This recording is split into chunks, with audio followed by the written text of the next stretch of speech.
Their new scam is what we will forever call the Jeffrey Epstein hoax, and my past supporters have bought into this bullshit hook, line, and sinker. Let these weaklings continue forward and do the Democrats' work. Don't even think about talking of our incredible and unprecedented success because I don't want their support anymore. That was the President of the United States. In fact, that's only a part of another very long Truth Social post in which President Trump made it clear that if you keep asking about Epstein, you're not MAGA anymore. As you can imagine, this didn't sit well with a lot of people who have supported him in what can only be described as a very difficult election where he was getting hit from all directions. He was already losing ground with popular influencers like Joe Rogan and Tucker Carlson. Not acceptable. And I think the real answer is Jeffrey Epstein was working on behalf of intel services, probably not American. And we have every right to ask, on whose behalf was he working? How does a guy go from being a math teacher at the Dalton School in the late 70s with no college degree to having multiple airplanes, a private island, and the largest residential house in Manhattan? Where did all the money come from? And telling me that my question is an insult to the children who died in Texas in a flood is an outrageous response. You are not allowed to dismiss my questions as a United States citizen with a wave of the hand and an attack on my character. You get the middle finger in the face from me for doing that until you stop doing it. So why'd they say there was thousands of hours of tapes of people doing horrible shit? Why'd they say that? Right. Didn't Pam Bondi say that? And didn't the FBI dude say that there was nothing? Kash Patel said there's nothing you're looking for. Oh, okay. Okay. However, now it seems like he doesn't even care about the average blue-collar Americans who stood behind him during the Russia hoax, his legal troubles, and every other problem he faced in the last 8 years. But this didn't just come out of nowhere. Just yesterday, he said this. Mr. President, I know you want to move past all this intrigue over the Epstein files, but I do want to ask you to clarify something you said this morning. You said this was all a hoax. Has your Attorney General told you this was a hoax? What evidence have you seen of that? No, it's not the Attorney General. No, I know it's a hoax. It's started by Democrats. It's been run by the Democrats for 4 years. You had Christopher Wray and these characters and Comey before him. And it's a bad group. It started, actually, look at the Steele dossier that turned out to be a total hoax. The 51 agents, the intelligence, so-called intelligence agents, it was a hoax. It's all been a big hoax. It's perpetrated by the Democrats. And some stupid Republicans and foolish Republicans fall into the net. And so they try and do the Democrats' work. The Democrats are good for nothing other than these hoaxes. They're bad for policy. They're bad for picking candidates that can get elected. Like in New York, we have a communist running. Now, there were still some people who thought he might appoint a special counsel to get to the bottom of the Epstein rabbit hole. However, the president squashed those rumors pretty quickly when he said this. President Trump, would you consider appointing a special counsel to investigate the Jeffrey Epstein investigation? I have nothing to do with it. I wonder why he said that I have nothing to do with it. He then went on a live call and said the FBI should investigate the Epstein hoax the same way they investigated the Russia hoax. I think they could look at all of it. It's all the same scam. They could look at this Jeffrey Epstein hoax also, because that's the same stuff. That's all put out by Democrats. So we're not just shutting down the investigation into Epstein. We're telling the FBI to investigate anyone who's spreading this hoax. I wonder who will be the first on the FBI's radar. Why is the FBI protecting the greatest pederast, the largest scale pederast in human history? Simple, because of who's on that list. You don't think that Bill Gates is lobbying Congress? I'm fine with all the other lists. As long as I'm not on the Epstein list, we're good, right?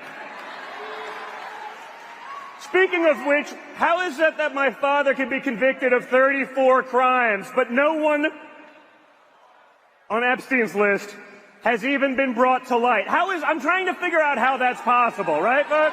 Governments around the world may have some material that's related to the Epstein thing.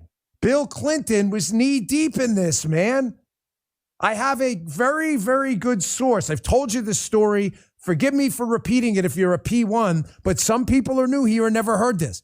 He was on the plane with Bill Clinton and Epstein on one of Epstein's planes when Bill Clinton was on the plane with some women who, according to my source, looked underage. Look, the simple fact is this. The whole Epstein situation has gotten out of hand, and the White House simply can't shut it down anymore. The way President Trump is going after his voters makes one thing clear. He has seen those files, and he does not like what he saw. Now, what's crazy is that while all of this was going on, acclaimed author Stephen King made this insane tweet. The Epstein client list is real. So is the Tooth Fairy and Santa Claus. And as if this wasn't enough, he doubled down by posting this. Did Epstein traffic a young girl? Yes, of course. Is there a client list? Doubtful. Conspiracy fodder. Now, Stephen King is a huge Donald Trump critic, so it's crazy that this is the only issue where he's supporting the president. Of course, he has his own history of writing controversial scenes. The most infamous one is from It, and it involves kids. But some people don't know that the author also made another tweet in the past in which he supported Woody Allen. The tweet says, "The Hatchet decision to drop Woody Allen books makes me very uneasy. It's not him. I don't give a damn about Mr. Allen. It's who gets muzzled next that worries me. Keep in mind, Woody Allen's book was canceled by Hatchet because of the allegations that Mr. Allen hurt his own adopted daughter when she was 7. Looking at this, I wonder why Stephen King is so happy to call the Epstein list a conspiracy. Now, moving on from this weirdo, let's talk about how those files can really come out. Democratic Congressman Ro Khanna has supported Thomas Massey's discharge petition, and according to him, they already have enough signatures to force a vote. Thomas Massey has been texting me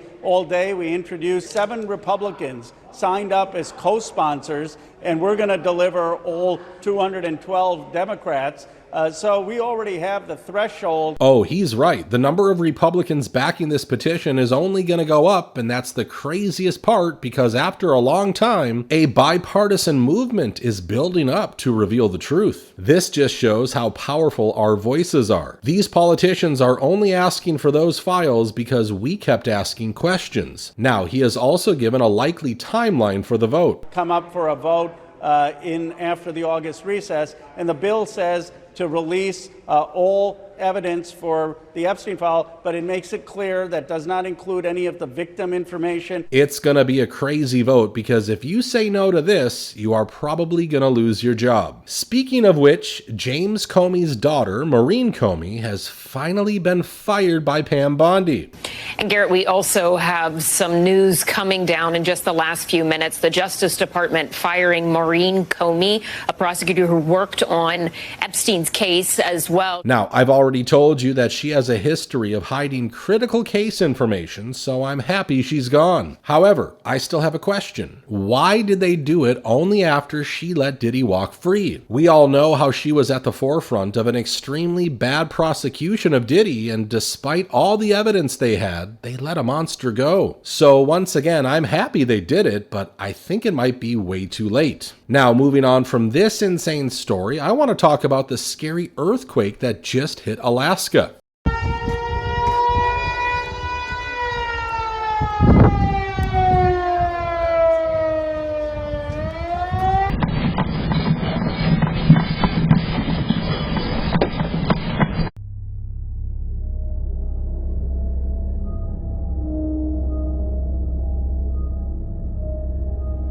Earthquake off the coast of Alaska that is causing some tsunami warnings in the area along that coastline. After the earthquake, there was a tsunami warning, and people even reported that water was receding along the shoreline.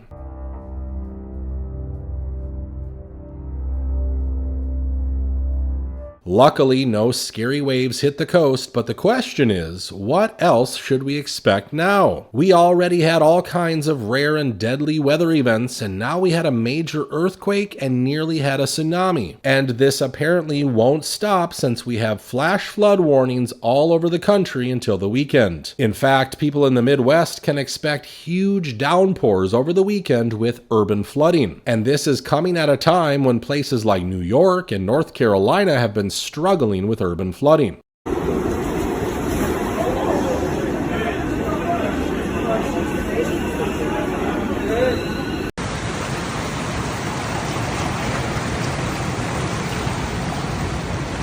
Bag flooding here in Nanuet. We have a BMW that's underwater. Yo, this is about my house.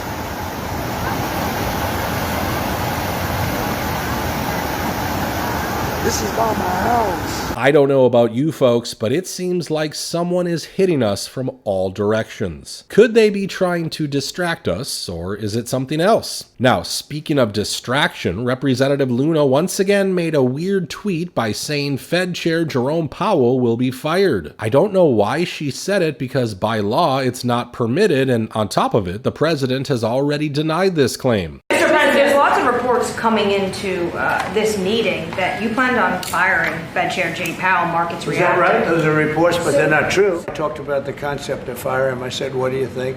Almost every one of them said I should. I think it's highly unlikely, unless he has to leave for fraud. I mean, it's possible there's fraud involved with the $2.7 billion renovation. However, he also said this about Mr. Powell. He's a terrible Fed chair. I was surprised he was appointed. I was surprised, frankly, that Biden put him in and extended him.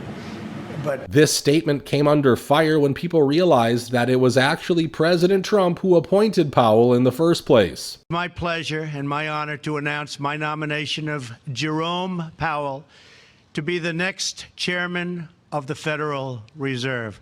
Congratulations, Jay. We're going to end today's video right there. I know there's a lot of people in this community who have supported President Trump, so I want to know what you guys think about his latest posts. Also, feel free to share your thoughts about the video in the comments down below. As always, thank you for taking the time to watch this video, and I hope to see you in the next one.